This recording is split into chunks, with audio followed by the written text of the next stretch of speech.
un espacio muy especial, en el sentido de que podamos conversar pensándonos en y más allá de las pandemias, eh, y que ojalá podamos construir cada vez unos horizontes humanos con pandemias de palabras, con pandemias de pensamientos, con pandemias de ciudadanías emergentes que sean capaces de construir esa búsqueda permanente que Horizontes Humanos nos ha venido dibujando hace muchos años.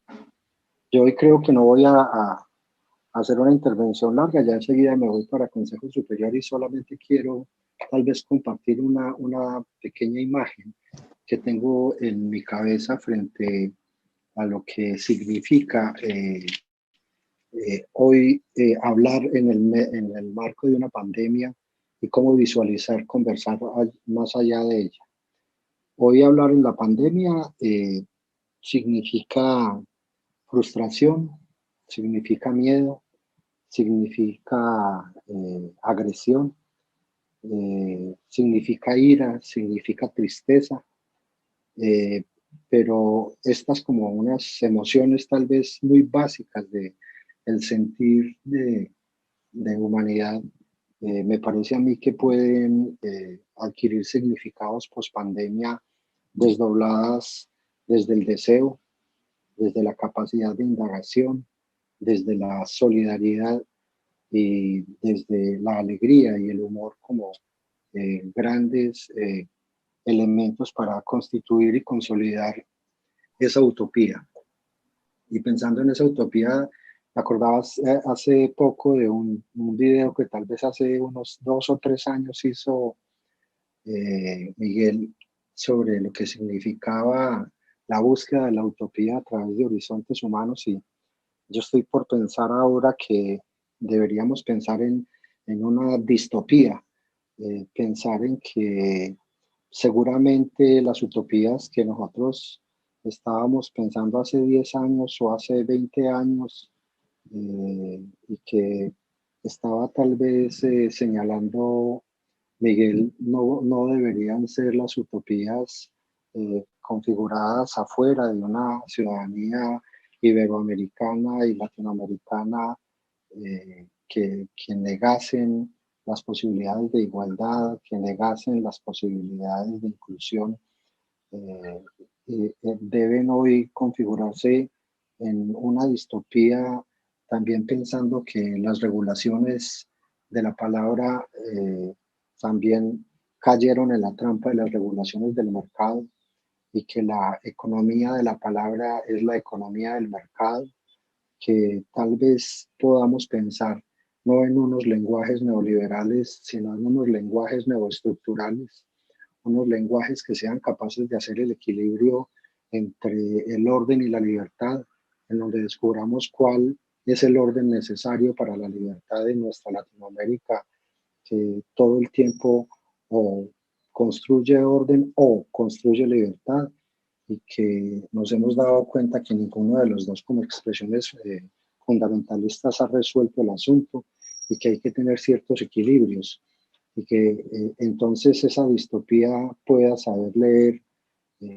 cómo realmente nosotros tenemos unos estados-nación que garanticen a todos y todas los ciudadanos que quepamos en esta sociedad, que nosotros pensemos muy claramente qué es lo que vamos a hacer con la redistribución, tanto la redistribución de la riqueza como la redistribución misma de la palabra.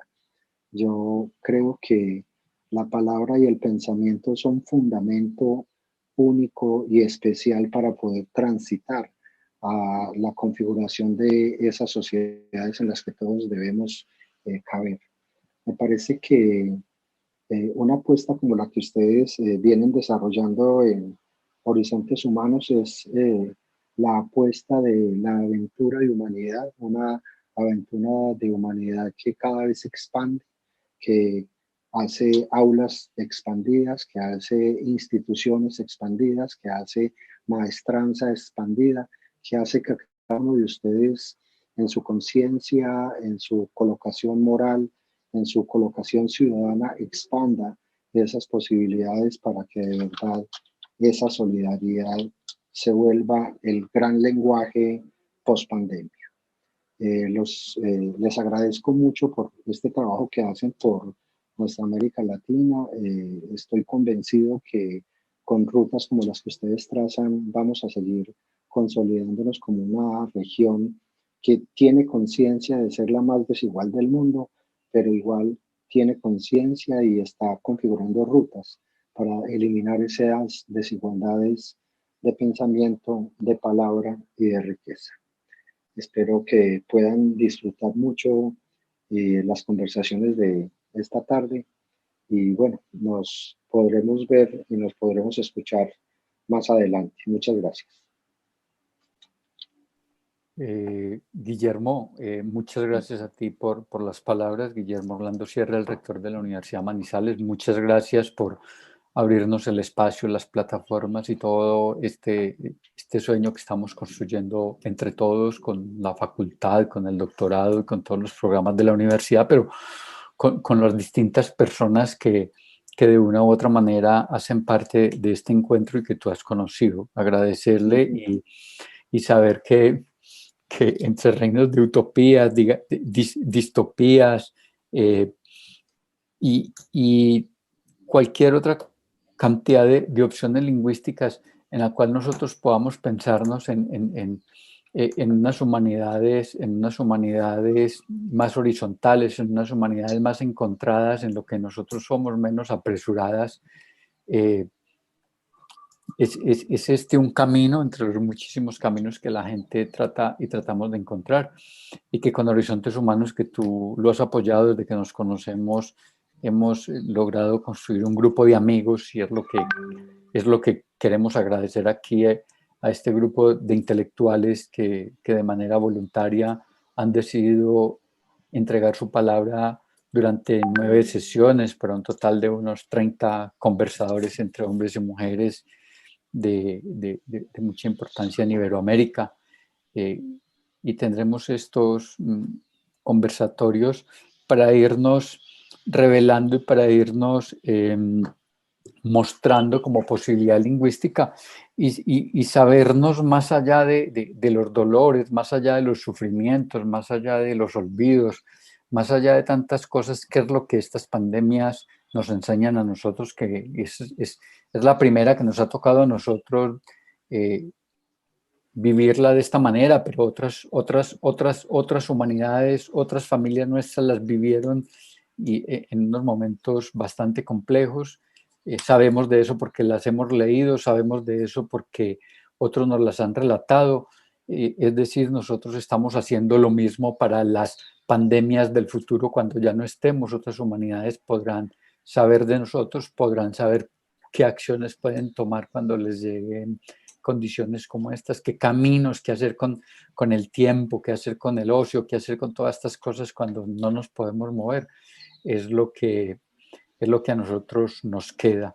Agradecerte, Guillermo Orlando, agradecerle al decano, a Gonzalo, agradecerle a Diego, el director del doctorado, y a muchas personas de la universidad, a los del CEDUN, a todas estas personas que de una u otra manera nos permitieron facilitar este proceso y que estaremos de manera constante, que nos facilitará seguirnos encontrando, nos facilitará movernos entre nosotros, y a lo mejor posterior a estos videos que van a quedar guardados en plataformas podamos tener algunos textos y conversarnos entre nosotros, vernos entre nosotros,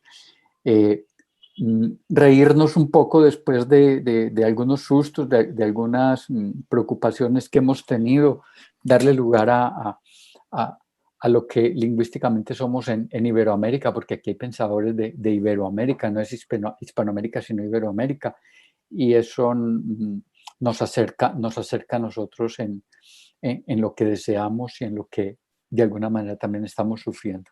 Guillermo, reiterar el agradecimiento desde hoy a miércoles. El próximo lunes, miércoles, vamos a tener gente, como ya sabes, de todo el mundo, desde Lupita Campuzano, que nos acompaña hoy desde México, Estela Quintar, Janaina, y desde otra serie de pensadores como Monterrubio, que está aquí, como Diego, que está acá, o Escliar, o de la Vega, o bueno, cualquier otra cantidad de profesores y pensadores de la universidad y del mundo que nos vienen acompañando de aquí al 14 de mayo. Podemos mirar hasta dónde vamos y bueno, tenemos mucha gente acá escuchándonos. No sé si quieres decir algo más para darle la palabra a la gente, Guillermo. No, no, solamente agradecerte la invitación y a todos los que participan en el evento, a los conferenciantes, a los hablantes y conversadores, decirles muchas, muchas gracias. De verdad que ese aporte es fundamental para seguir construyendo muchas rutas. Y yo digo, a propósito, ahorita que hablaste de Estela, mismo me acordé de una frase que usaba mucho Hugo. Y Hugo siempre decía, en Latinoamérica nosotros debemos decir simple y llanamente por la necesidad de decir. Y creo que eso es lo que hay que hacer. Tenemos que fortalecer mucho nuestro decir, un decir que genere cada vez más potencia, más fortaleza para seguir construyendo escenarios solidarios. De verdad, muchas, muchas gracias. Bien, bueno, muchas gracias, Guillermo. Muchas gracias a todos. Vamos entonces por el primer conferencista. Nos acompaña Diego Suárez Vivas. Diego Suárez nos va a conversar un rato. Diego Suárez se doctoró en educación, tiene una experiencia muy interesante en su vida como músico, como traductor y profesor de idiomas, y en algún momento se adentró por los lenguajes. Bueno, profesor de idiomas es alguien que está en los lenguajes educativos, pero decidió hacer su doctorado en educación. Es profesor de la tecnológica y tiene una experiencia importante. Este evento tiene dos fuentes. Una fuente fue un grupo de diversidad que iniciaron unos conversatorios y me invitaron a unos conversatorios, y la otra fuente fue Diego cuando me dijo, bueno, hagámoslo nosotros. Y bueno, fue cuando Diego me dice, hagámoslo nosotros, como que alguien le debe decir a uno, y empezamos a hacer, y rápidamente en 8 horas ya teníamos toda esta cantidad de gente que ustedes conocen supremamente valiosa que nos van a acompañar. Diego, agradecerte para que nos hables sobre la educación como experiencia transformadora, pensarnos desde adentro. Muchas gracias, Diego. Vale, Miguel, si me escuchan. Muy bien que lo escuchamos. Bueno, inicialmente también saludos y agradecimiento especial a Miguel y a las demás personas presentes por hacer posible, viable este momento en medio de esta coyuntura que nos tocó, y por hacer que este presente eventualmente resuene hacia más porvenires y utopías. Yo me di la licencia aprovechando el kairos de hacerme un café. Ojalá ustedes también tengan allí un vinito, un té, una cerveza, lo que estilen mejor para este momento. Quisiera invitarlos, digamos, a trasegar por unas sendas peripatéticas si cabe. Una primera senda tiene que ver con una suerte de preludio, con un contexto, un devenir, unos síntomas de este tiempo. Luego, invito a que caminemos por una dialéctica de la experiencia, una suerte como intento de trazar unas latitudes y unas longitudes para ir hacia unas coordenadas de la experiencia, es decir, hacia un lugar de la experiencia, pero también a mirar cuál es ese no lugar de la experiencia. Finalmente, habiendo ubicado este lugar de la experiencia, el último sendero ubicaríamos en la experiencia en una suerte de resonancia en clave educativa, para, más allá de tener respuestas que siempre serán provisionales, una suerte de, más bien de preguntas que serán siempre rumiables, atentamente en Zuleta, ¿no? Una suerte de 3 giros experienciales, como una suerte de tropismo educativo. Un giro educativo inicialmente, uno subjetivo y un giro inercial precisamente como consecuencia o devenir de esta dialéctica. Quiero comenzar entonces con la primera senda para que caminemos desde el pensar y desde la virtualidad, un preludio. A propósito del mundo y de las palabras, de los tropos y las metáforas, las resonancias, para no caer en conceptos y definiciones, quiero citar a Heidegger en una de sus obras precursoras, no tanto citar, sino aludir a él un poco en Ser y Tiempo, cuando considera que mundo es lo que ocurre, aquello que se nos aparece o con lo que nos encontramos, lo que nos sale al paso. Y también establece el autor que establece varias distinciones del mundo, ¿no? El mundo común, el mundo propio, el mundo público, quizá el mundo privado, pero además sostiene en el informe de Natorp que nos entendemos con el mundo de 3 maneras diferentes en función de las posibles posiciones que adoptemos, ¿no? Así entonces, tenemos el mundo como mundo circundante, mundo compartido y mundo de sí mismo, lo que de alguna manera configura también una suerte de cuerpos, ¿no? Como bien ha hablado ahorita Miguel del dolor, hay un cuerpo del dolor, y ahorita como una suerte de configuración del cuerpo del miedo. No obstante, el mundo está dado con lo bueno y lo malo, con lo amable y lo violento, con sus cualidades y defectos, pero que nos preexiste de alguna forma dialécticamente. Para Husserl el mundo no es un objeto, pero tampoco es la simple suma de los objetos y sujetos en el mundo, como tampoco un concepto genérico, no genérico más bien. No obstante, lo anterior, el mundo tal y como lo conocemos, ha venido siendo uniformado por Occidente de muchas maneras, ¿no? Primero la cultura griega alrededor del Mediterráneo, luego por el Imperio Romano y después por el cristianismo hasta nuestros días, cuando no en menor grado pues, lo han hecho el capitalismo y la globalización y la tecnología, entre otros, y más acá, este tiempo presente de la dictadura uniformadora del COVID-19. No obstante, en la sociedad pre-COVID, por así decirlo, ya veníamos con una crisis de Occidente que nos traía como ya una atención mundial y que nos venía trincherando en la búsqueda de opciones de otros horizontes políticos, sociales, económicos, educativos. Y refiriéndose entonces a esta crisis, de nuevo con Husserl, esto consiste no solo en un olvido del mundo de la vida, pero también implica necesariamente el autoolvido del sujeto, lo que tiene efectos necesariamente en el mundo educativo como acontecimiento formador, dada su constitución de praxis vital. De Contreras entonces que esto ya venía provocando una suerte de desencantamiento del mundo, no solo del mundo de la vida, sino también del mundo educativo, y en consecuencia también del mundo de sí mismo. Esto de alguna forma se manifiestan unos síntomas, ¿no? Uno de ellos sería entonces esta conducta reptil del individualismo, de la sociedad permisiva que empuja a este narcisismo y a este voyerismo exacerbado, como bien lo citaba Taylor, y las redes sociales dan cuenta de aquello, ¿no? La pauperización y la banalización de la experiencia entendida como experimento, es decir, aquello que es replicable, repetible, totalizador, universalizante, uniformador, identitario, o como mera práctica y reflexiva, es decir, secuestrada de alguna forma por el shopping y la mercantilización, o con cierto tufo de autoridad que otros le han venido dando como consecuencia de alguna suerte de ebriedad ególatra. Otro síntoma podría ser el capitalismo embriagante, y cuando digo embriagante me refiero a la consecuencia de estos tiempos de globalización, de neoliberalismo económico que nos ha sometido a este dilema de crecer o perecer, en donde asistimos a una suerte de venganza del reptil que no siente ni piensa, pero que también nos va reconfigurando o si no mutando quizá en una suerte de embriago, es decir, de esta criatura fabulosa mezcla de humano y de partes de animal que a pesar de habitar en este mundo que está lleno de acontecimientos, es paradójicamente un animal que carece de experiencias, o quizá le vayan restándose más las opciones, las expectativas y el futuro que nos queda. Y quizá un sujeto sujetado también a estas agendas del consumo, de la normalización y los estándares de turno que otros escogieron por nosotros o que pensaron por nosotros.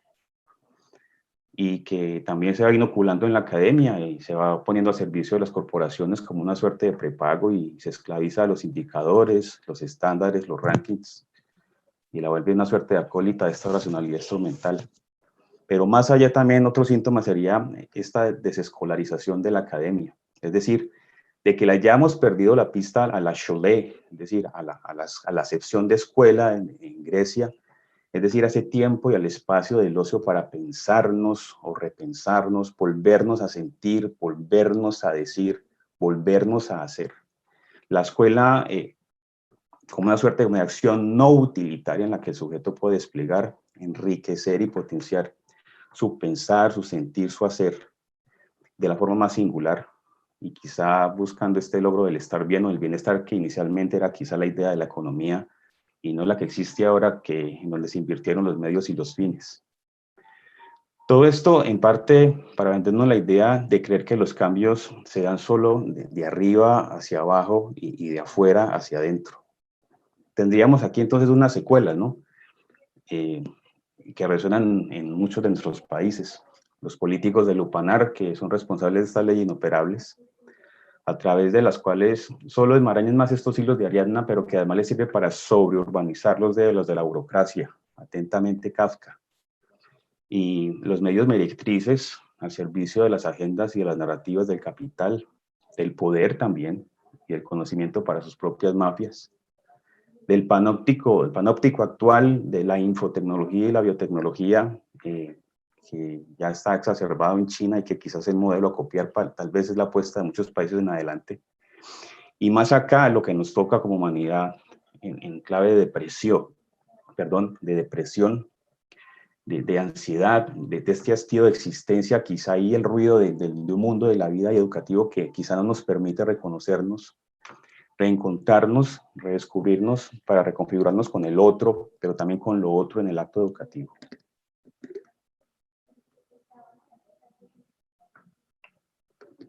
Ahora, nos preguntaríamos quizá qué hacer ante lo ya mencionado, ¿no? No para dar respuestas, insisto, definitivas, sino provisionales, o quizá para crear más preguntas.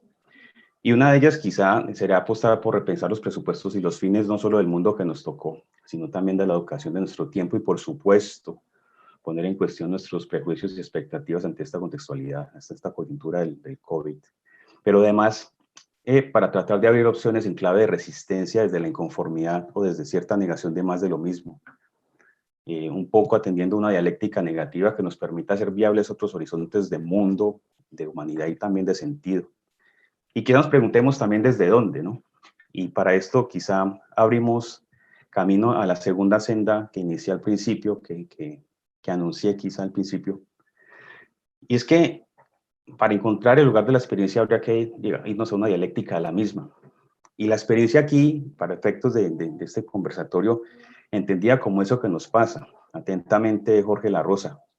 ¿Y el eso qué tiene que ver con el qué, con el acontecimiento, con lo externo, con lo altero, lo otro, la alineación o, si cabe, la ajeneidad, con aquello que es inapropiable por nosotros y que no se parece a nosotros o nuestros sesgos? Pero también con ese nos de la experiencia que hace referencia al quién, es decir, al lugar de la experiencia, a lo subjetivo, a ese sujeto del pensar, del sentir, del hacer como lugar de la experiencia, que es reflexivo en el sentido de que en ese movimiento de ida y vuelta con el acontecimiento, con lo externo, se va transformando, se va reconfigurando, creando una suerte de singularidad. Y ese pasa de la experiencia, del eso que nos pasa, del pasar de la experiencia, como una suerte de grafía, de pasaje, de pasión, de ese pateimatos que nos proponía Esquilo, ¿no? Del aprender del dolor, de estas circunstancias en las que nos encontramos. Habría quizá apostar por esto como una suerte de piratas que estamos expuestos al peligro. Entonces, si el lugar, digamos, si la experiencia está en eso que nos pasa, quizá habríamos que mirar también dónde no estaría la experiencia para efectos de esta dialéctica.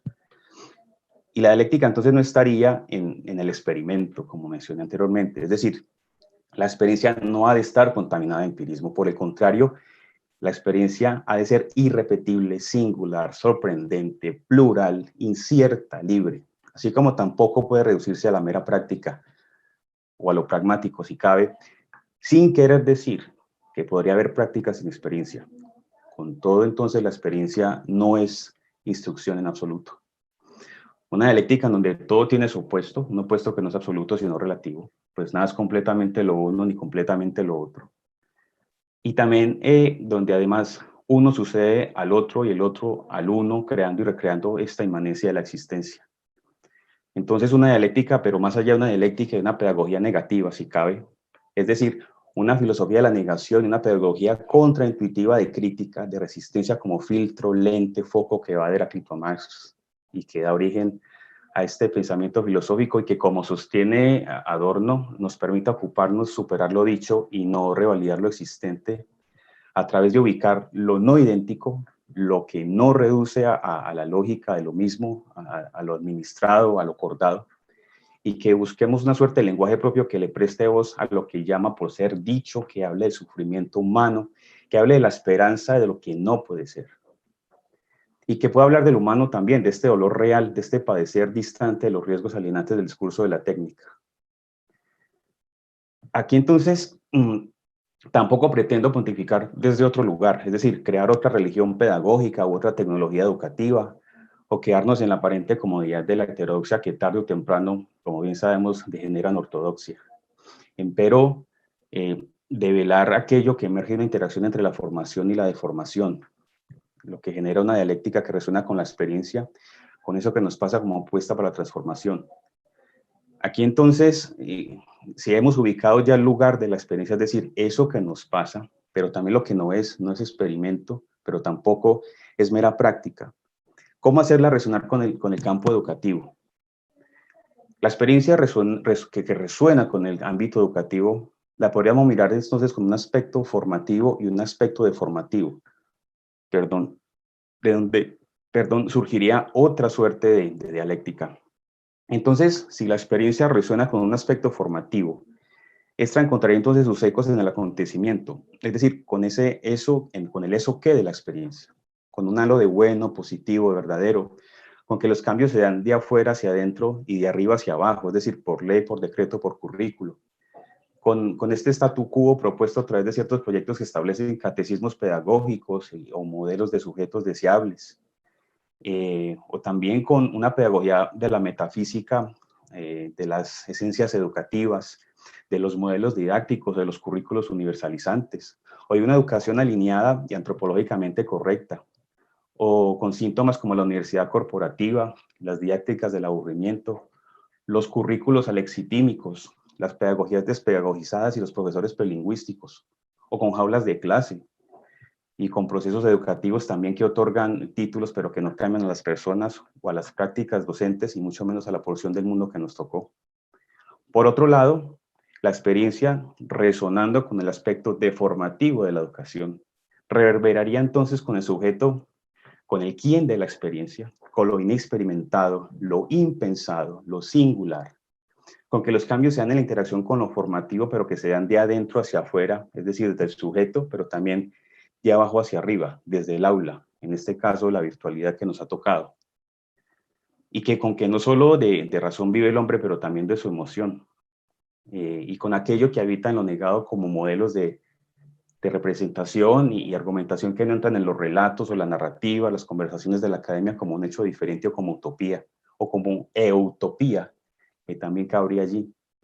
O la aporía, para hacer frente a las narrativas formativas de corte metafísico que conversan con lo existente o con lo ya dicho, con lo apodíctico, o con modos de encontrar o a lo sumo de hallar el abordaje de fenómenos sin esencialismos o de forma negativa, o por decir algo, sin platonadas, o reconociendo aquello que nos hace humanos, nuestra finitud, imperfección, vulnerabilidad, contingencia, pero que también nos permita abrir estas opciones de otros horizontes educativos, pero también de humanidad.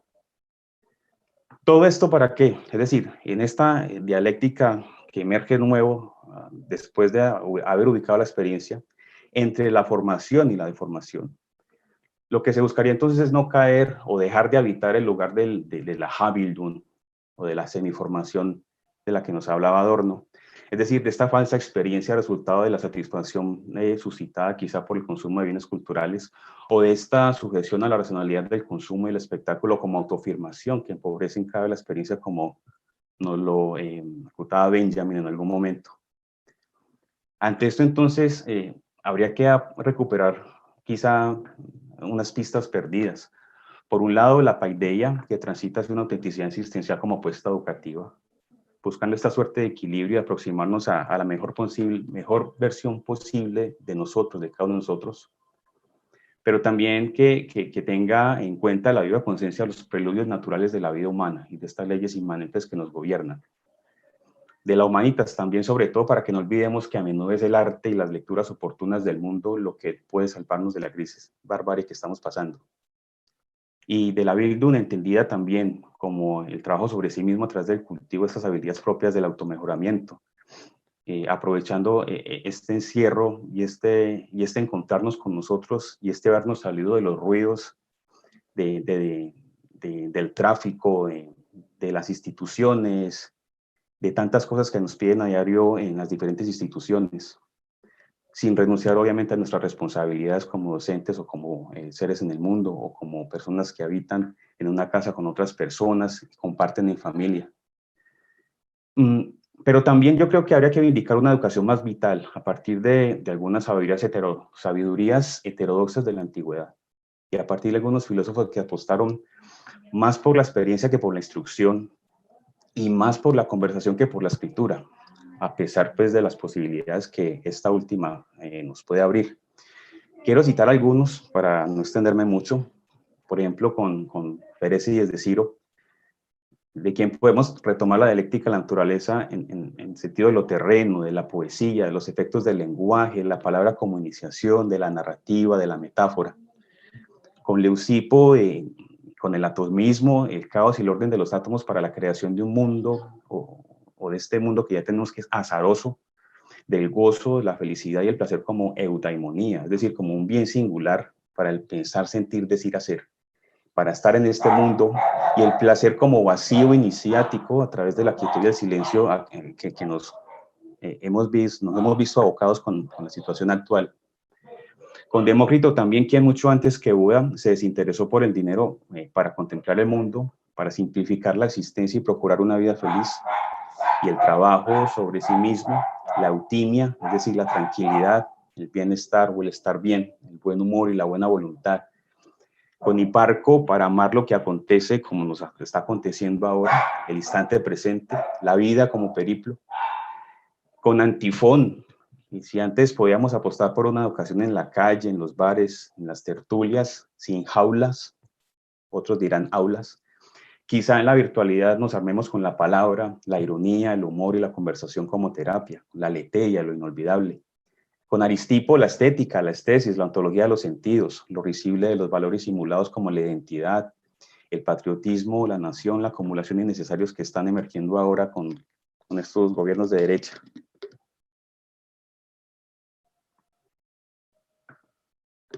Con Diógenes de Sinope también, ahora que vamos por estas vías de la naideia. Diego, nos quedan por ahí unos 3 minuticos. Vale.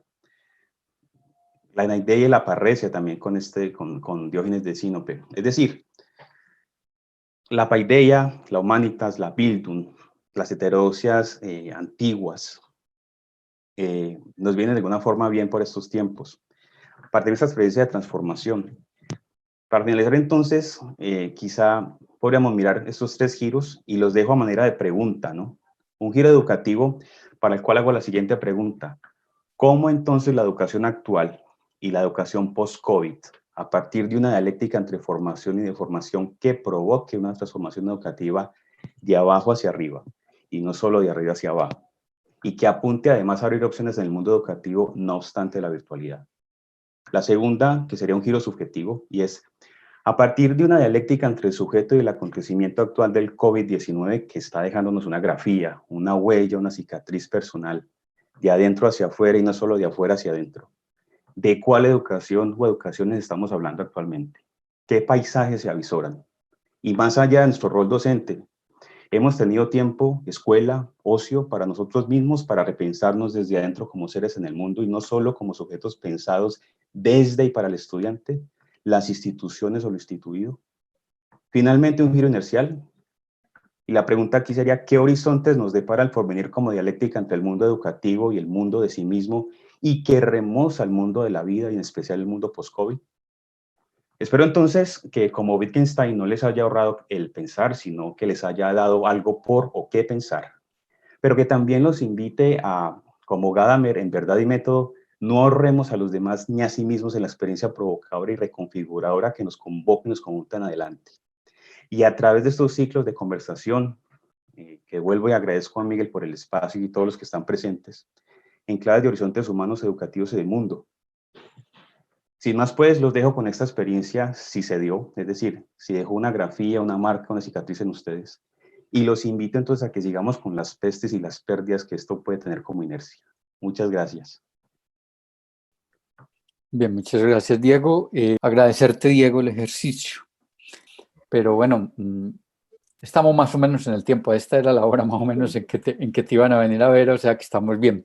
Estamos bien. Sí, Lupita, la conocimos en el año 2014 en la Universidad de León, en Guanajuato.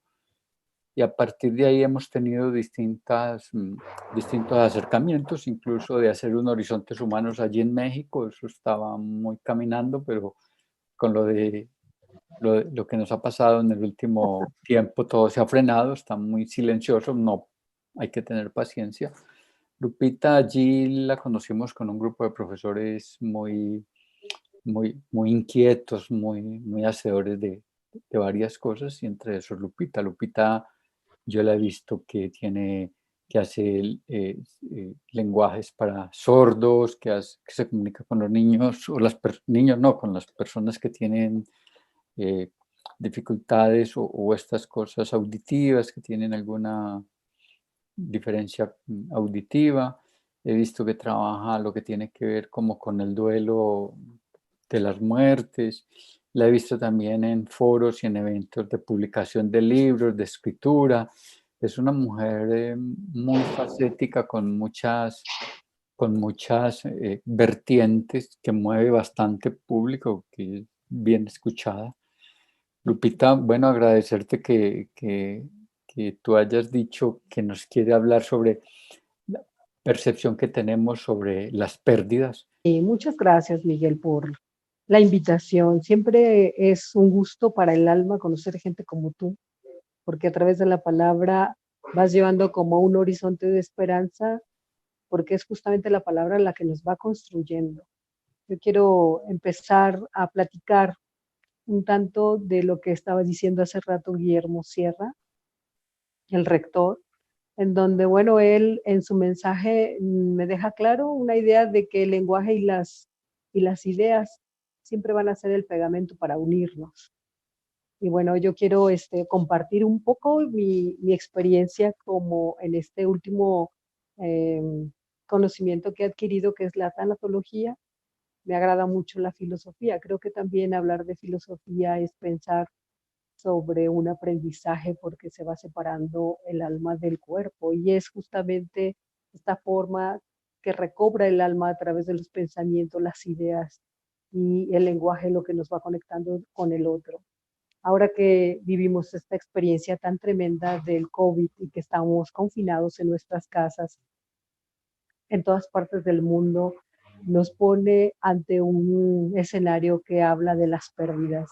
Y las pérdidas, en este orden de ideas o en este sentido, al igual que la muerte, porque se vuelve un asunto de agenda diario, no es un asunto como de dejarlo como en un eco distante, como en un susurro muy lejos, sino que se vuelve un asunto diario.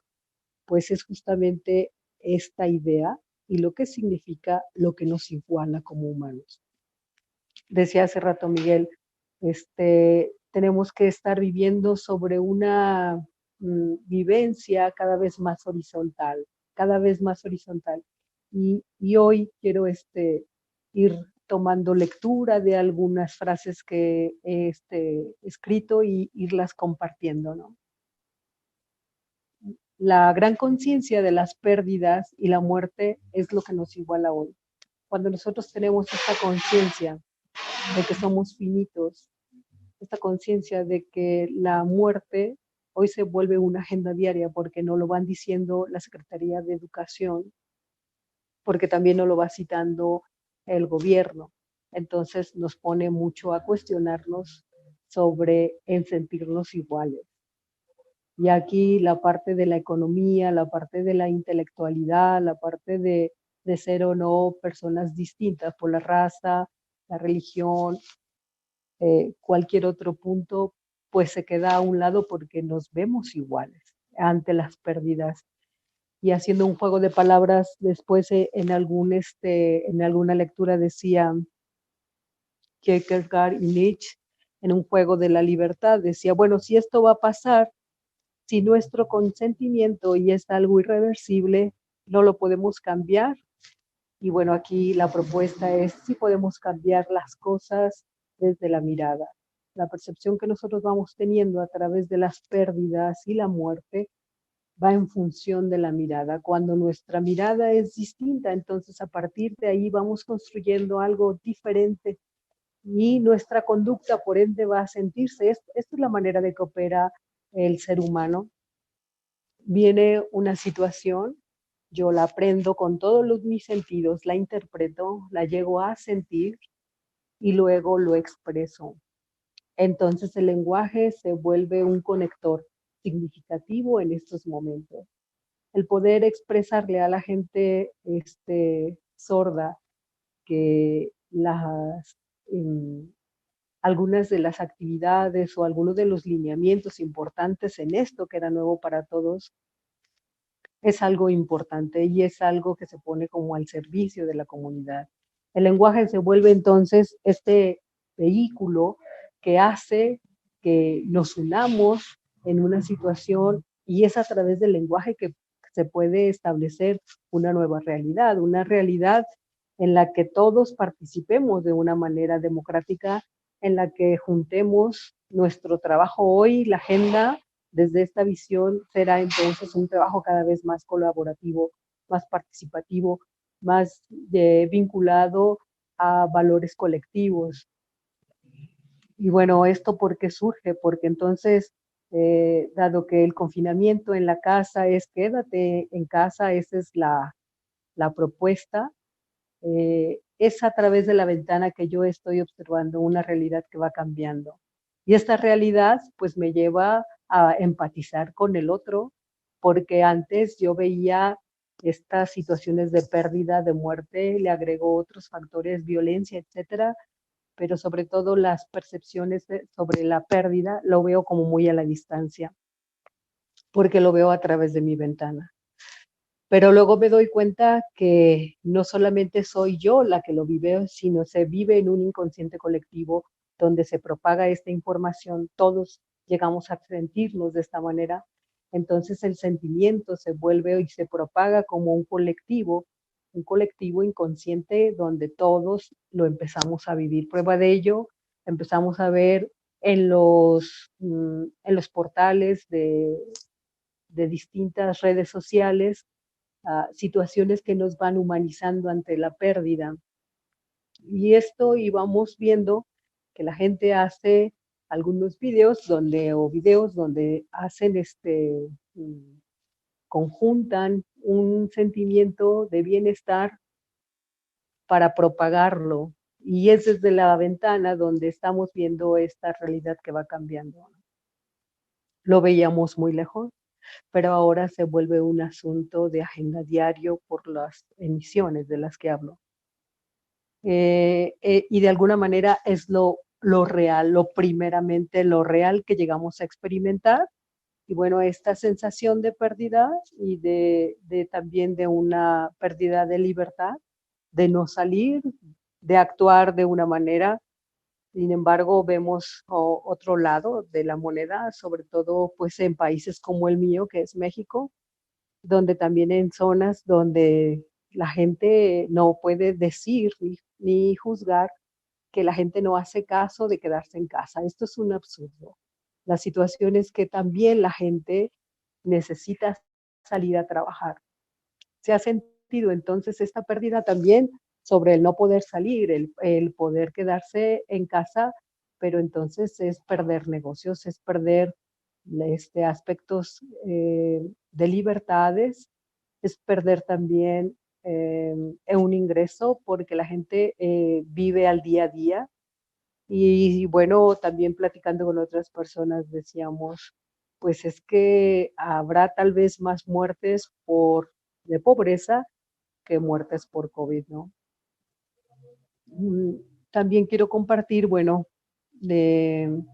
con esta pandemia, la muerte y las pérdidas se vuelven algo presente y ya no tanto a la distancia, y que son elementos que están como muy al alcance, ¿no?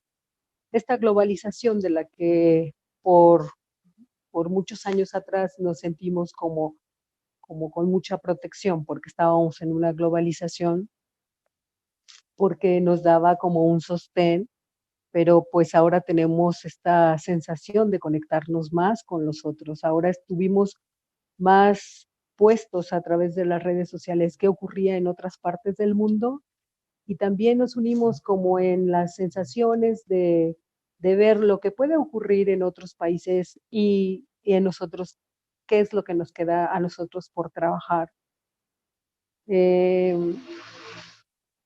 bueno, esta pandemia también podría yo citar que nos deja al desnudo, nos deja desnudos en un sentido también de vulnerabilidad, de minusvalía, pero también de mucha apreciación, con una visión mucho de esperanza, porque cuando me siento en esta finitud, cuando siento como de esta distancia social o como en esta pérdida de la, vamos, de la libertad social, entonces mi actuación tiene que ser otra. La sensación de sentirme que pertenezco como parte de este sentido a la humanidad, de este sentido de pertenencia, me tiene que llevar a cuestionarme sobre lo que como humanidad estamos viviendo, ya que le estamos dando como mayor valor. Bueno, pues aquí la agenda para trabajarla, pues es pensar en las concepciones que tenemos de la muerte y de las pérdidas, porque una visión que nos decía, por ejemplo, Edgar Morin era acerca de lo que su visión nos la compartía y decía, la cercanía que nosotros tenemos con las pérdidas y la muerte es volvernos humanos, nos humaniza. Y no en el sentido también de ser buenas personas, no, sino en un sentido de darle un valor a esta conciencia de sabernos finitos. Cuando nos sabemos finitos y sabemos que nuestra vida tiene un día en el que va a terminar, entonces nuestra manera de actuar tendrá que ser distinta. Algo que he estado trabajando mucho en la Federación Mexicana de Psicología en el área de psicología forense, trabajando con los colegas de esta certificación. Bueno, platicábamos ante el COVID, ¿cómo va a hacer ahora la gente sobre cómo darle a sus muertos? Si Edgar Morin nos dice que la relación con la muerte es lo que nos humaniza, ahora, ¿cómo van a ser nuestras actuaciones o nuestras sensaciones o sentimientos frente a cuerpos en los que no se les da como esos rituales? Los rituales son los que ponen a las personas como en esta perspectiva de humanizarnos, y de humanizarnos porque a diferencia de los animales, se han quedado ahí darle espacio a Ángel, pues considerar que también nos vemos en la posibilidad de muertes donde no se les puede dar como estas rituales o esta despedida. Son muertes forzadas, porque les han dicho en los hospitales que no se pueden llevar los cuerpos. Y entonces también esta imposibilidad que tenemos, es un trabajo que hay que considerar también. Ante esta situación, ¿qué propuestas o de horizontes de esperanza nosotros podemos tener como para apoyar y aportar, sobre todo los del área de la salud mental, como son los psicólogos o con especialidad en tanatología, como un acompañamiento en estas muertes forzadas donde no se dan los rituales, ¿no?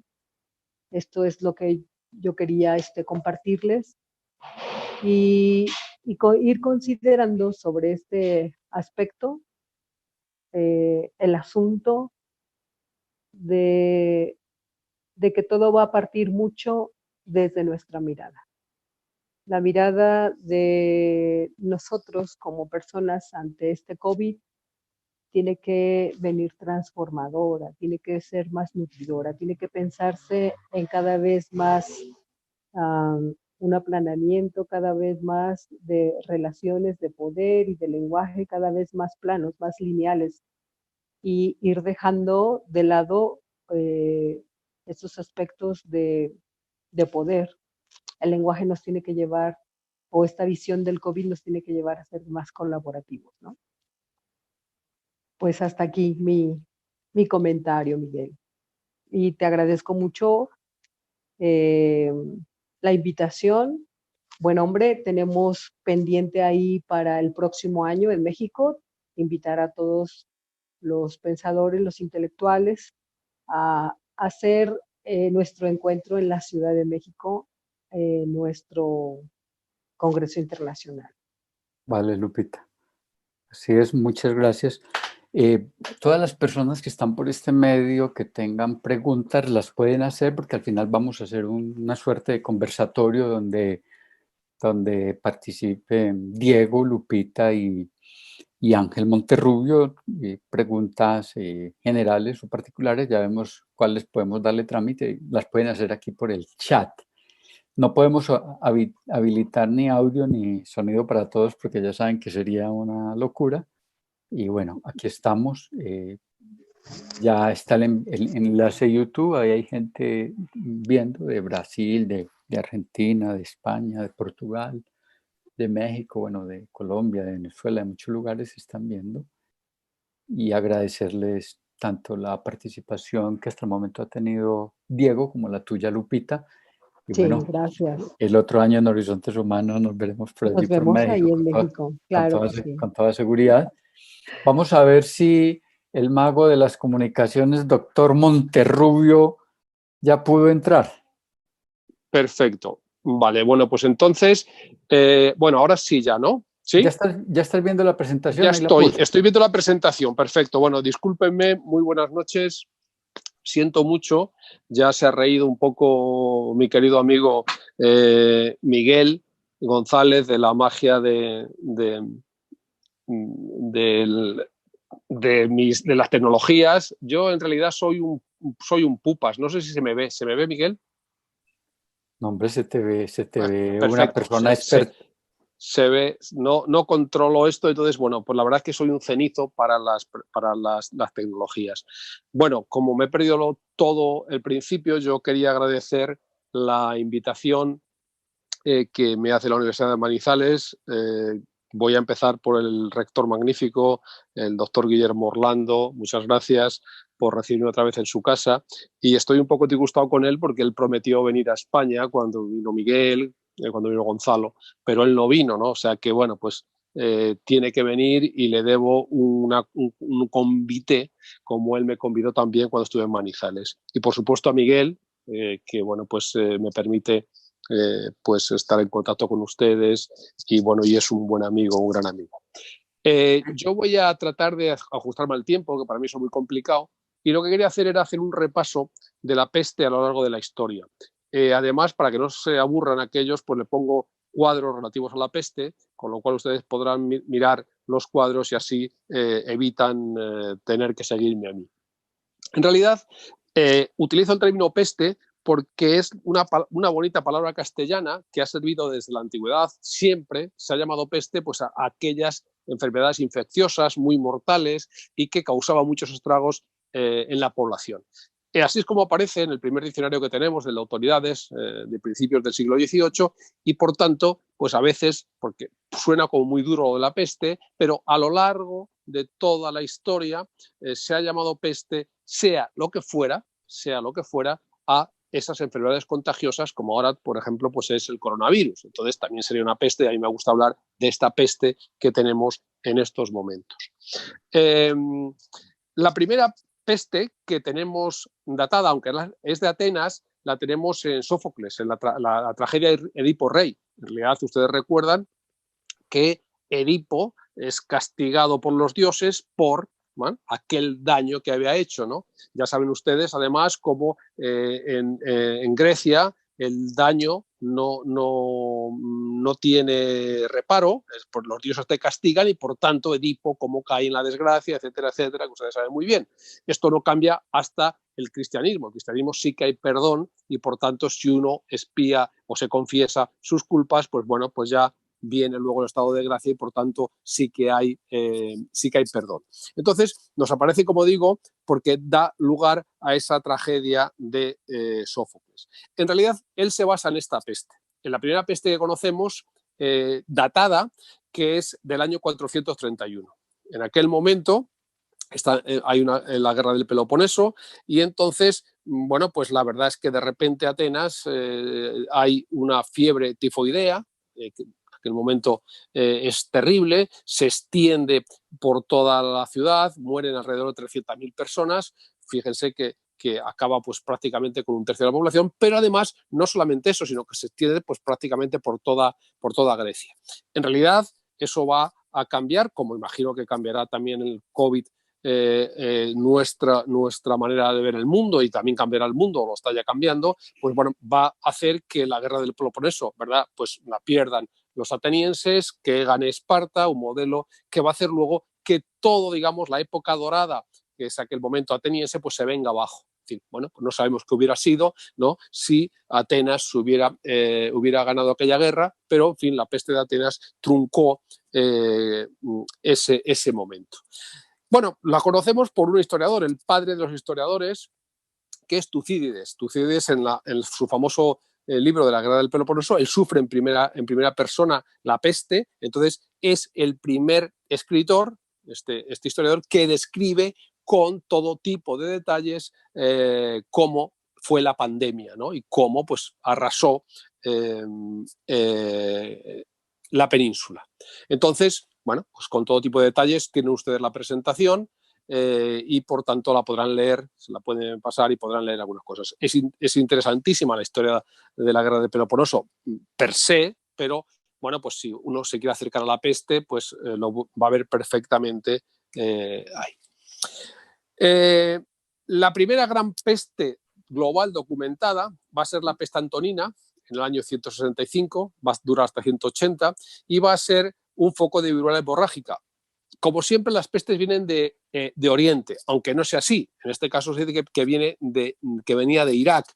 O, en fin, siempre yo digo que los Reyes Magos y las cosas malas, las cosas buenas, las cosas malas vienen de Oriente. Entonces, en aquel momento, Amiano Marcelino lo dice, llena de muerte todo el territorio situado entre la tierra de los persas, el Rin y las Galias. Es decir, todo el mundo romano, todo el imperio romano se contagia de este foco de viruela hemorrágica y, por tanto, es un desastre para, digamos, el primer mundo globalizado, que es el mundo romano.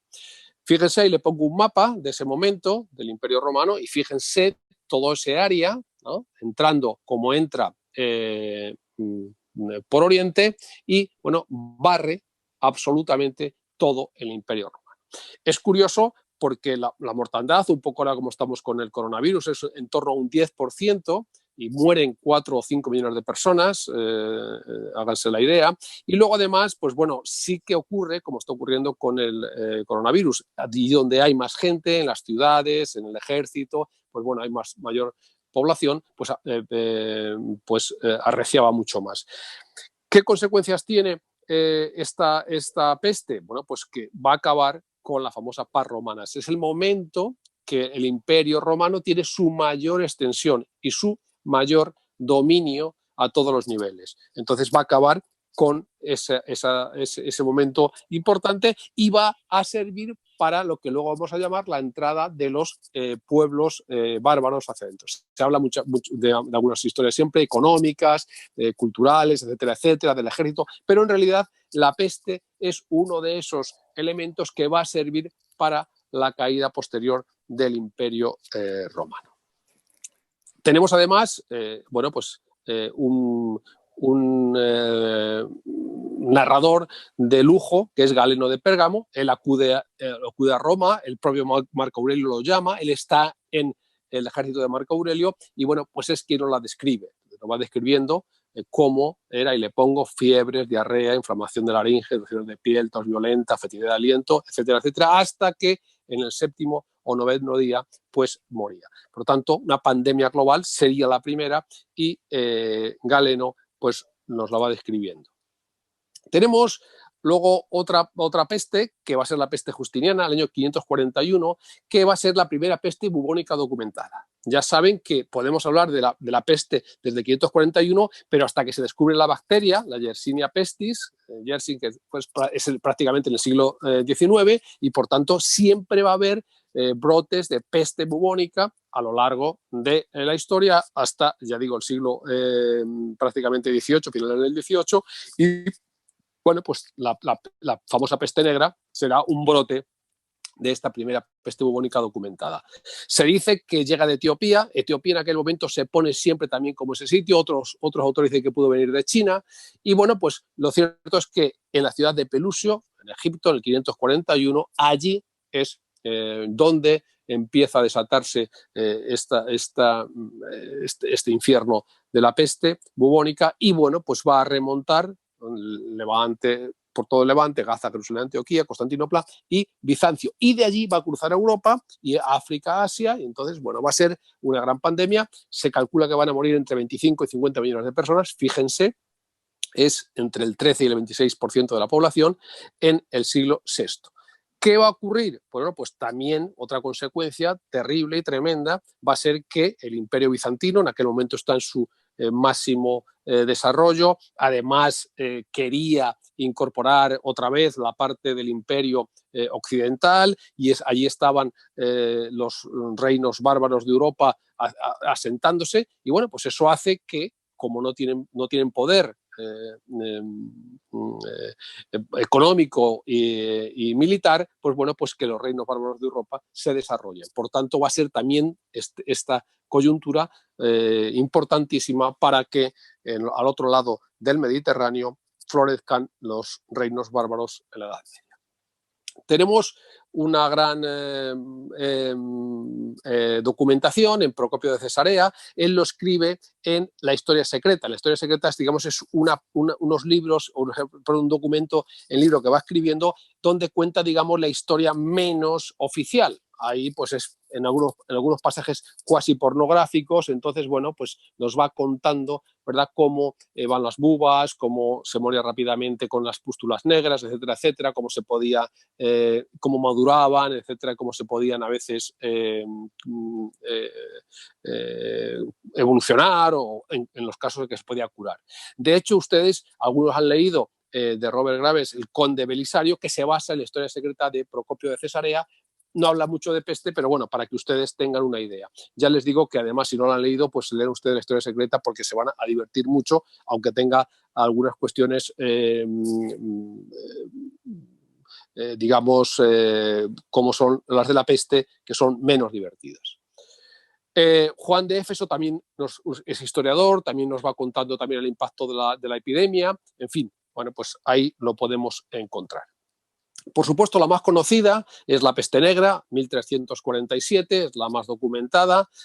Peste negra porque, digamos que tiene tres variantes: la bubónica, que son más bubones; la septicémica, que es cuando pasa la sangre y por tanto el cadáver prácticamente se queda negro, y por eso se dice la muerte negra; y la neumónica, es decir, bueno, pues es a lo que afectaba. Entonces, bueno, pues a veces la peste negra, esa es la razón.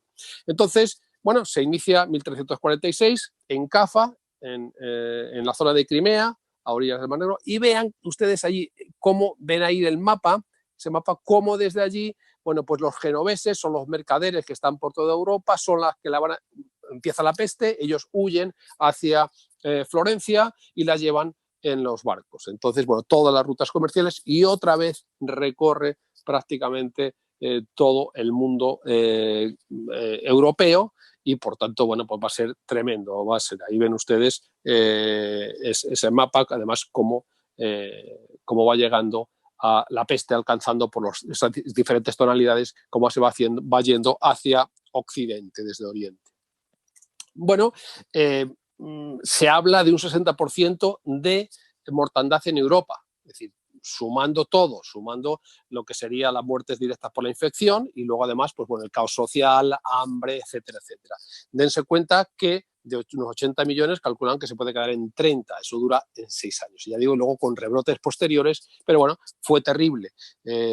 Ya saben ustedes, además, que bueno, pues es también entendido como castigo divino, pero además va vinculado la peste al diablo. Le pongo aquí un ejemplo en este cuadro de Di Paolo, la peste, y vean ustedes la representación de la peste, que es la representación del diablo. A mano derecha tienen un capitel románico y es la misma representación de uno u otro. Así se representaba la peste en aquel momento, como castigo divino.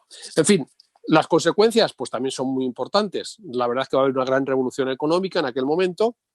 Y ocurre que los campesinos van a poder acceder a la tierra y, de hecho, en realidad, aunque nos parezca así que aquello fue brutal, pues la peste va a ser lo que acelera el arranque del Renacimiento. ¿Por qué? Bueno, pues porque en aquel momento, como va a ocurrir luego en la peste del 18, es decir, bueno, pues el desastre va a ser tremendo, los campesinos van a tener tierras, también se potencia el comercio en las ciudades y va a haber un auge económico importantísimo que es el que va a dar origen al Renacimiento. Es decir, los burgueses, la gente que vive en los burgos, son los que van a tener el dinero para hacer todo ese proceso de cambio cultural.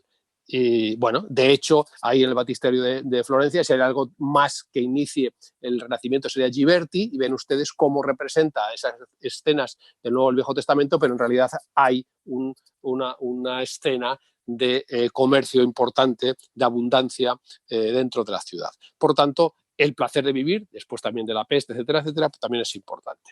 Tenemos un historiador de lujo para la peste, que es el escritor Boccaccio, Giovanni Boccaccio, que en el Decamerón saben ustedes que la primera jornada la deja solamente para describir la peste.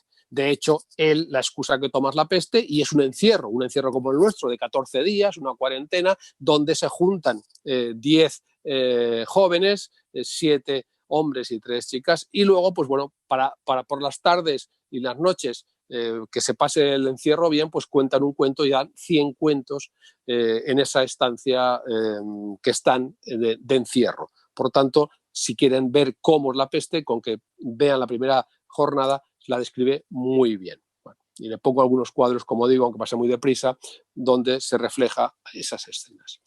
Alguna cuestión me gustaría brevemente decir de los médicos de la peste. Esto siempre nos parece, igual que la primera diapositiva que le ponía, que los médicos de la peste no, esto es como una máscara de carnaval de Venecia. Pues en efecto lo es. Entonces es el atuendo que llevaban y es un atuendo que tenía varios elementos. Es bueno, pues la máscara, una máscara con pico de pez que se rellenaba con paja para que no entraran las miasmas, que además se le echaban, se metían en la nariz plantas de diferentes olores para que no le dieran el tufo. Luego, pues un gabán encerado hasta los pies con unas calzas, guantes y una vara. Evidentemente esas alitas no las llevaba para mover los cadáveres, para voltearlos sin tocarlos y poder bueno, estaban totalmente aislados. Sería un traje EPI, que diríamos ahora, de aquel momento. Me gustaría decir, bueno, pues una peste que a veces no reconocemos, la peste del Nuevo Mundo. En el año 1492 hay un impacto viral brutal en América con la llegada de los españoles. De hecho, fíjense ustedes, Colón, cuando llega a la Española, tiene gripe, está documentado, él lo dice además, ¿no? Me encuentro mal, tiene gripe. Por tanto, en la gripe, pues imagínense ustedes en la Española. La gripe del 93, luego la viruela, el sarampión, paperas, tifus, enfermedades venéreas, etcétera, etcétera, etcétera. Se calcula alrededor de 12 millones de muertos. Pero ya digo que en el primer desembarco Colón llevó la gripe y diezmó la española. Lo podemos ver, sobre todo la viruela, tremenda, en algunas o por ejemplo, lo que decimos siempre, la viruela en el sitio de Tenochtitlán. Es imposible, es decir, en realidad la batalla que gana Hernán Cortés, bueno, pues, ¿por qué es? Es por la viruela, porque lo que decimos siempre, seguro estaba organizado, pero hay un brote de viruela dentro de la ciudad y en realidad es lo que hace que gane esa famosa batalla, pero que es la peste quien la hace. De hecho, fíjese, la española 1525, Gonzalo Fernández de Oviedo, dice: se contagian con tantas enfermedades, especialmente de ciertas viruelas pestilentes, que existen en toda la isla, que en poco tiempo se acabarán todos los indios. Esto, en la Historia General de las Indias, Jornal Gonzalo Fernández de Oviedo, que lo vivió en primera persona. Entonces, bueno, fue tremendo. Bueno, pues luego tenemos, por ejemplo, Fray de Torquemada, cuando describe también la epidemia que hay en México. Tenemos mucha documentación y, por tanto, fue el impacto brutal. Es, por tanto, otra de las grandes pandemias del mundo y que no contamos. De hecho, me gusta poner esto. Yo siempre pongo este detalle del Jardín de las Delicias, del Jardín de las Delicias del Bosco, que representa el infierno. Yo digo siempre, en el nuevo mundo, llamado Nuevo Mundo, entre comillas, pues cuando llegaron los españoles, pues tuvo que ser algo dantesco, que no entenderían, ¿no?, en muchas cosas, y tampoco pues en el tema de la enfermedad, ¿no? Bueno, pues si lo leen, Antonio de Herrera nos dice eso. Entonces, bueno, pues cómo en realidad, pues sarampión, viruela, catarros, etcétera, etcétera, etcétera, pues dejan diezmada a la población, ¿no? Bueno, hay diferentes brotes, pasó muy deprisa. La peste de Sevilla, en 1649, 60.000 muertos en la ciudad, es la primera ciudad de España, la deja arrasada para muchos siglos. Es decir, la peste bubónica va hasta el siglo final del XVIII, va haciendo. Por ejemplo, la famosa Diego Ortiz de Zúñiga la describe muy bien, es un escritor español que la describe muy bien. Y luego la gran peste de Londres, del 1665, también terrible, ¿no? La ciudad pues, prácticamente queda diezmada, llega desde Holanda y, bueno, pues mueren 100.000 personas, un quinto de toda la población de Londres. Aquí es interesantísimo leer, bueno, Daniel Defoe es famoso por por Robinson Crusoe, pero tiene el diario del año de la peste, que en realidad él tiene 5 años cuando es la peste, pero coge el diario que tiene su tío, un tío suyo, y entonces en realidad es la primera visión periodística de una pandemia. Entonces, bueno, pues él va cogiendo, como si fuera un periodista, día por día, cómo va evolucionando la peste en Londres, y es interesantísima esa novela de Defoe. Y luego, para llegar a la gripe del 18, la llamada gripe española. La gripe española, que no es así, ahora explicaré por qué.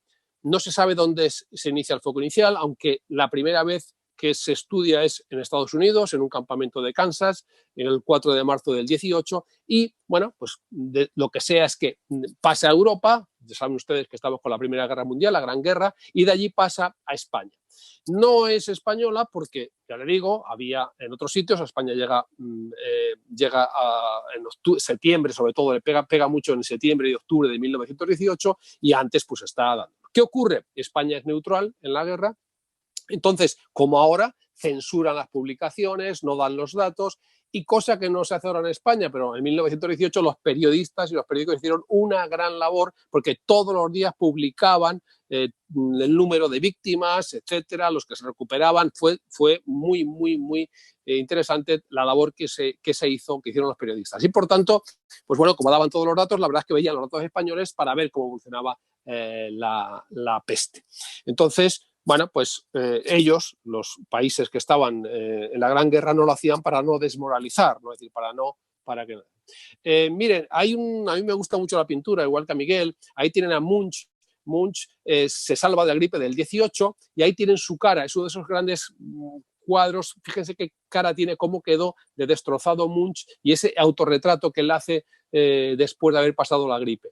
Entonces, bueno, saben ustedes que fue tremendo. Terminaba igual que termina el coronavirus, al final era una neumonía, y en un año mata 50 millones de personas. Fíjense, si lo comparamos con la Gran Guerra, son 3 veces más, ¿no? España tuvo muchas personas infectadas, es cierto que se calcula que moriría un 1% de su población, alrededor de 300.000 muertes.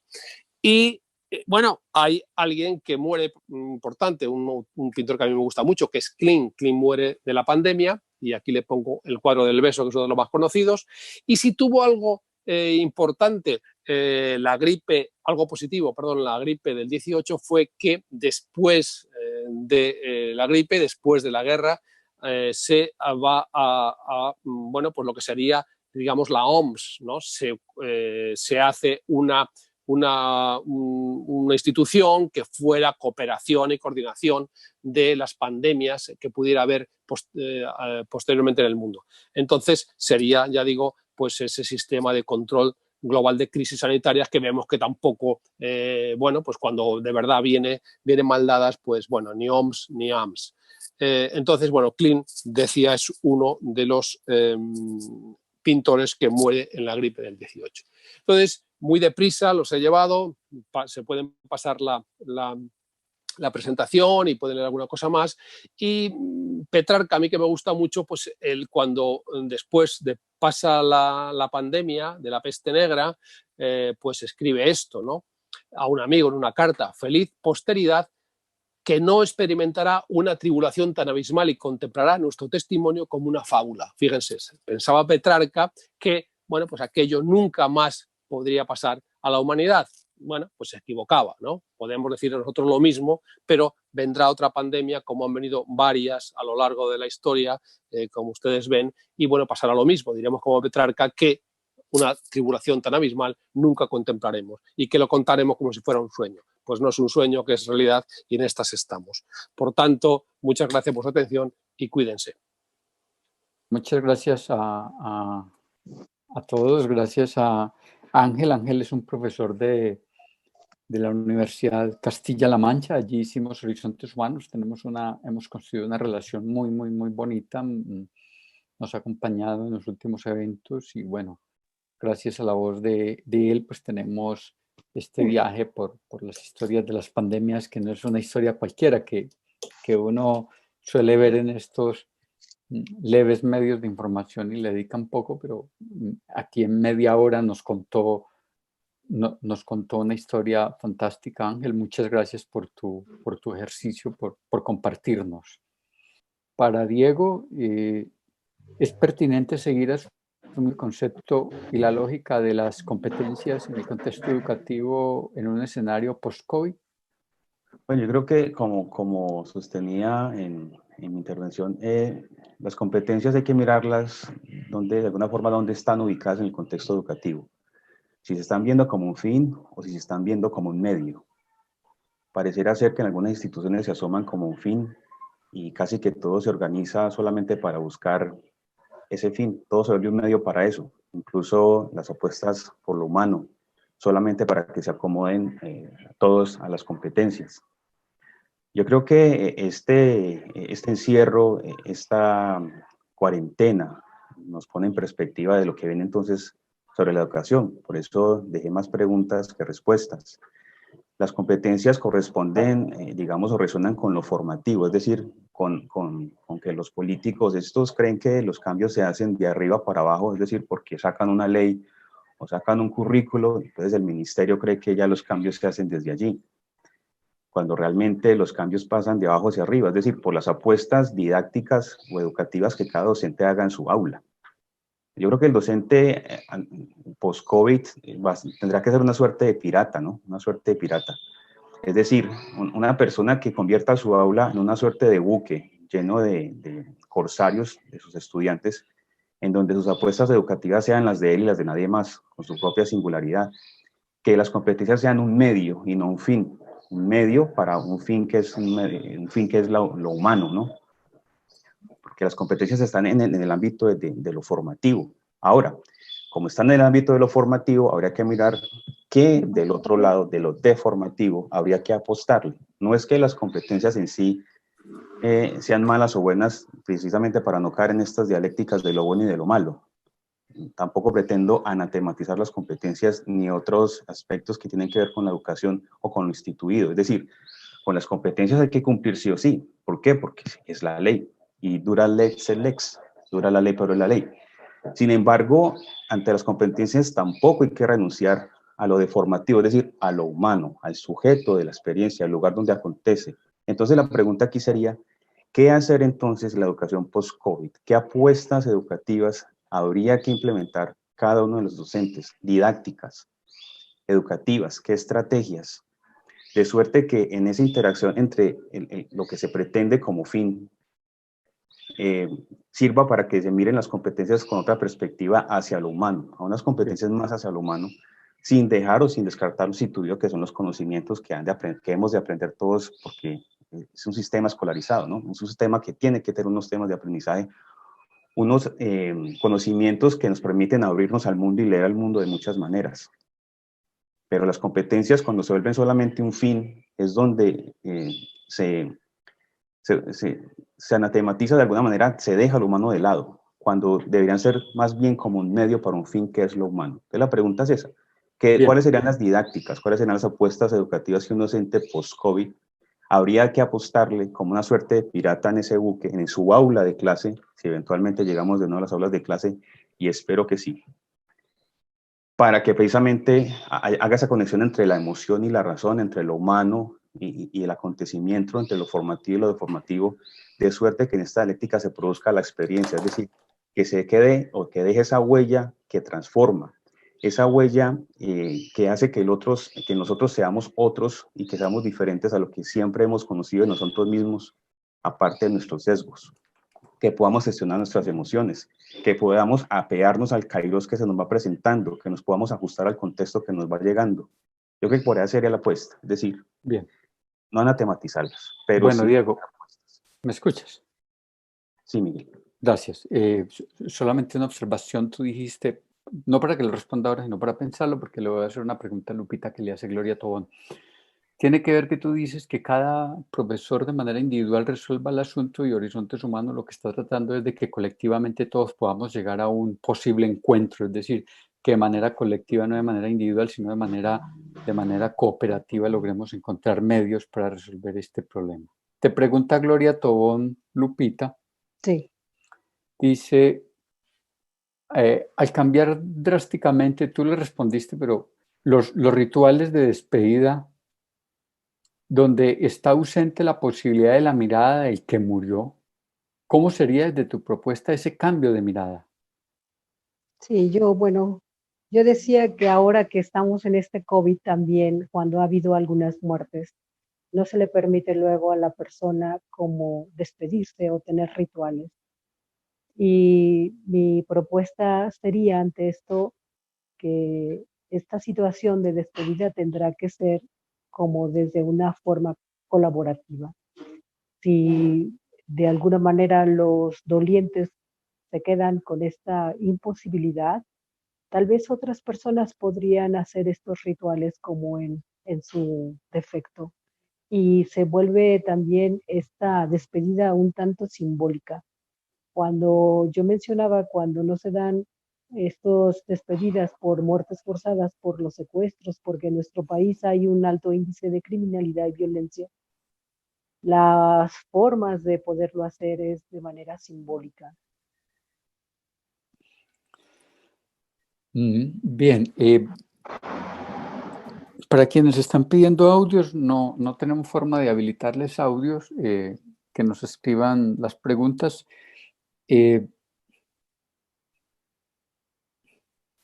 Como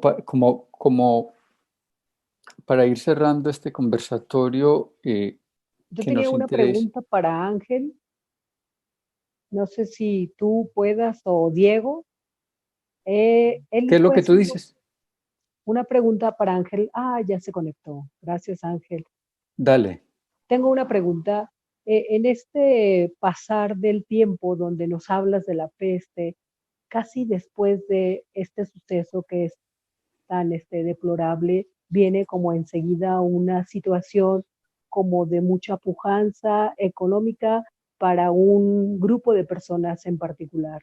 Mi pregunta es, ¿consideras tú que esto también puede ocurrir?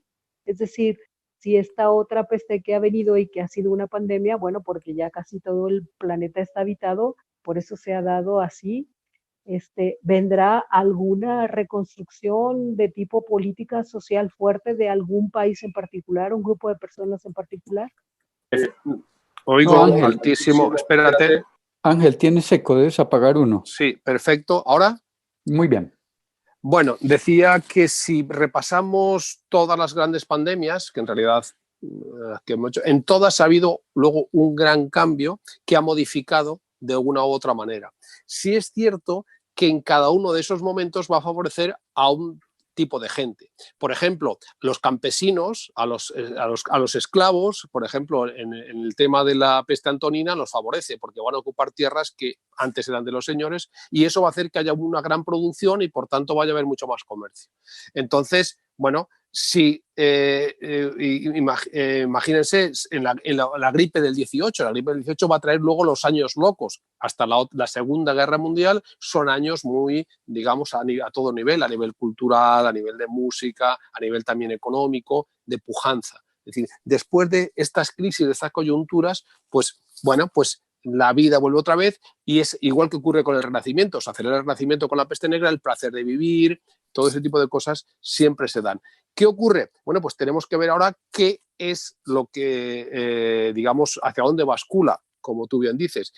Por ejemplo, estamos hablando de que Europa esto la ha pillado fatal. Europa es una cantidad de países viejos, ¿no? Entonces no han sabido hacer frente a esta crisis y le va a pasar. Es decir, yo creo que ahora, pues bueno, pues China, otros países que están ahora mismo haciendo la cabeza del mundo, pero digamos que Europa va a quedar muy mal parada con la crisis, por ejemplo, ¿no? Y hay otros pueblos porque tendrán mucha más potencia para salir y van a tener mucho más recursos.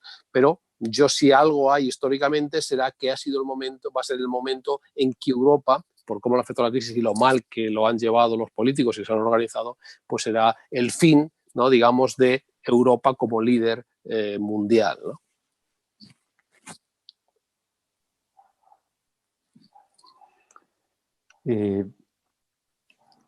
No sé, agradecerle profundamente a Lupita por el esfuerzo, agradecerle a Diego, agradecerle a Ángel y a cada uno de los asistentes. Ahí les he puesto el enlace donde queda en YouTube para que después lo puedan bajar, lo puedan seguir viendo.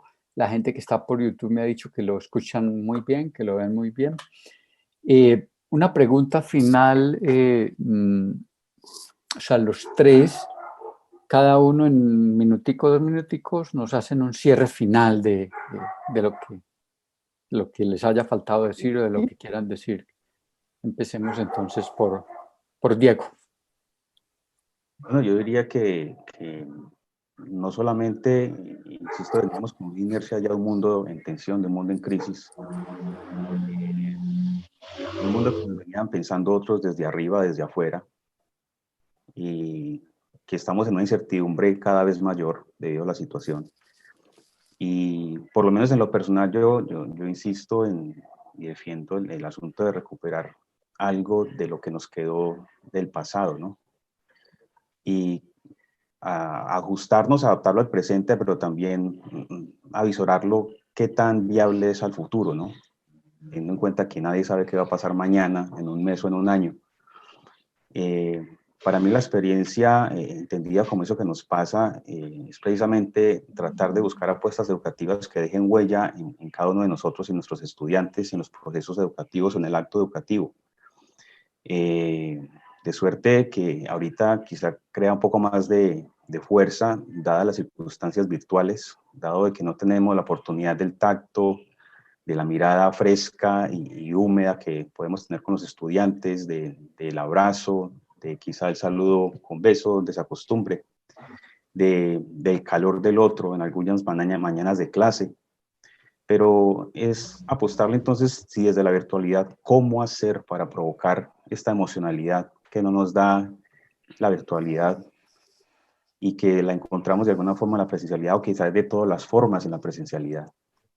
Esa experiencia entonces en la virtualidad es la invitación a que nos pensemos, pero pensemos también qué hacemos como docentes para tratar de provocar esas cicatrices, esas grafías o esas huellas en los estudiantes, de suerte que no sean los mismos a pesar de la virtualidad, y de tratar de traer esa suerte de humanidad de la presencialidad a estos espacios que nos quedan y, digamos, para ir compensando, sopesando estos tiempos por los que estamos pasando.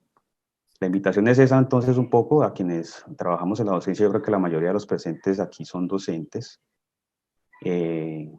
a eso, ¿no? A pensarnos, repensarnos qué apuestas educativas, qué apuestas didácticas desde la virtualidad provocan en el otro la experiencia para que sea transformado, y qué de eso nos puede quedar también en adelante para cuando en la presencialidad nos reencontremos, porque sin duda no vamos a ser los mismos como personas, pero tampoco vamos a ser los mismos profesores. Por ende, el acto educativo, el aula no será la misma. ni los estudiantes tampoco. Entonces es un reto más el que nos queda y son más, digamos, los recovecos que tenemos que ir resolviendo en la medida en que vamos saliendo de esto. Agradecerle a Miguel por esta invitación, por este espacio, a Lupita también por compartir, a Ángel y a todos los presentes por escucharnos, por su tiempo y por la paciencia, y al señor rector también, a Guillermo, por la Universidad de Manizales, por permitirnos también este espacio-tiempo. Muchas gracias. Gracias. Lupita. Creo que siempre la buena disposición, Miguel, hace que las cosas sucedan y esto es una gran magia debido a ti, el interés que siempre has tenido en esta cosmovisión de vida que tienes, que me enamora. Y me ha gustado mucho este encuentro porque sé de ti, buen hombre, y agradecerle también a Diego y Ángel. Mi aportación sería que hoy día, después de este COVID, nosotros nos hemos revestido de una investidura libidinal que nos pone en perspectiva de sentirnos finitos, pero también dentro de un imaginario social o de un inconsciente colectivo donde todos nos sentimos en las mismas circunstancias, donde todos hemos tenido una pérdida de distinta manera, pero que esto, si es algo irreversible, lo único que nos queda trabajar a nosotros va a ser nuestra mirada. Ciertamente la mirada es subjetiva, pero de nosotros va a depender mucho poder empezar a trabajar en una cultura cada vez más horizontal, como bien lo dices, desde la óptica de horizontes humanos, para trabajar de una manera colaborativa, y es el lenguaje, el pegamento que va a juntar justamente esta experiencia de sensaciones para tener otra filosofía de vida. Te Muchas felicito gracias. y te abrazo, Miguel. Muchas gracias, Lupita. Antes de darle la palabra a Ángel con pregunta incluida, el otro miércoles a las 4 de la tarde, ya sin discursos de presentación, vienen Eduardo de la Vega de Argentina, Janaína Minelli de Brasil, pero que vive en España, y Carlos Calvo de Chile. Ellos nos van a deleitar con su vista de esta realidad. Le responde la pregunta a Fernando Valero, que tú lo conoces. Dice: creo, Ángel, y después tu cierre como lo hicimos todos. Creo, Ángel, que hoy la problemática es que es un nuevo modelo de economía, no todo ganancia. Es decir, hay un nuevo modelo de economía distinto al de aquella época, es lo que te está diciendo. Que si es posible, entonces, eso. En cada momento de cada una de las pandemias hubo un tipo de economía diferente, de una economía esclavista a otra economía, como puede ser la del 18. Siempre ha habido un tipo de economía diferente y ahora no va a ser, es diferente y por tanto dará igual. Yo creo que hasta este momento, y todavía va a seguir, son los protagonistas, son las referencias, son los sanitarios. Pero el día después las referencias serán profesores y maestros. Habrá que primero hacer entender qué nos ha pasado, reflexionar sobre qué nos ha pasado. Y segundo, construir una nueva sociedad, porque va a ser una nueva sociedad económica, cultural, ¿no? Y por tanto ahí el papel fundamental va a ser profesores y maestros. Esperemos, ¿no?, que estemos a la altura y esperemos que tarde muchísimo en volver a otra pandemia. Queda más que cerrar, agradecernos todos por este escucha. Hay muchos mensajes de agradecimiento y de felicitación. Nos vemos el próximo miércoles a las 4 de la tarde, hora colombiana, con los profesores que ya les dije. Un abrazo y auténticos agradecimientos a los tres conversadores, Lupita, Diego y Ángel, y a cada uno de los que nos escucharon en este ejercicio intelectual. Muchas gracias a todos y un abrazo. Nos vemos el próximo.